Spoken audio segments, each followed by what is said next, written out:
ଜଗନ୍ନାଥ ସାଙ୍ଗମାନେ ଦେଖନ୍ତୁ ମୁଁ ଡ୍ୟୁଟିରୁ ଆସିଲା ପରେ ଏଠି ବସେଇଲି ଭାତ, ଏପଟେ ଭିତରେ ଅଣ୍ଡା ଆମର ସିଝିଗଲା, ତାକୁ ମୁଁ ଚୋପା ଛଡ଼େଇ ଦେଲି।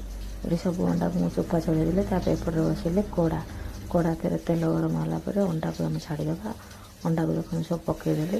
ପକାଇ ସାରିଲା ପରେ ଏବେ ମୁଁ ପକାଇବି ହଳଦୀ ଆଉ ଟିକେ ଲୁଣ। ତାକୁ ଭଲସେ ହଳଦୀ ଆଉ ଲୁଣ ପକାଇକି ଏବେ ଫ୍ରାଏ କରିଦେଲି। ତାକୁ ଏବେ ଆମେ କାଢ଼ିଦେବା ଗୋଟେ ଜାଗାକୁ। ତାପରେ ସେଇ ତେଲରେ ମୁଁ ପିଆଜ ପକାଇନି। ପିଆଜ ଫ୍ରାଏ ହେଲା ପରେ ପକାଇନି ଟମାଟୋ। ତାପରେ ଏପଟରେ ମୁଁ ଟିକେ ଟମାଟୋ ହେଲା ପରେ ଅଦା, ରସୁଣ, କଞ୍ଚା ଲଙ୍କା ତାକୁ ପକାଇ ଛେଚିକି ଏବେ କଢ଼ାଇରେ ପକାଇଦେଲି। ତାପରେ ଦେଖନ୍ତୁ ମୁଁ ଏଠି ଟିକେ ହେଲା ପରେ ବାଟଣଟା ତାପରେ ପକାଇବି ଲଙ୍କାଗୁଣ୍ଡ, ତାପରେ ହଳଦୀ ଗୁଣ୍ଡ, ତାପରେ ଲୁଣ ପକାଇକି ତାକୁ ଟିକେ ଘଣ୍ଟାଘଣ୍ଟି କରିକି ଏଠି ପକାଇଦେଲି ମୁଁ ଅଣ୍ଡା ମସଲା ପାଉଡ଼ର। ତାପରେ ଅଣ୍ଡାକୁ ପକାଇବି। ଧନିଆ ପତ୍ର ହେଇସାରିଲା ପରେ ଧନିଆ ପତ୍ର ପକାଇଦେଲି।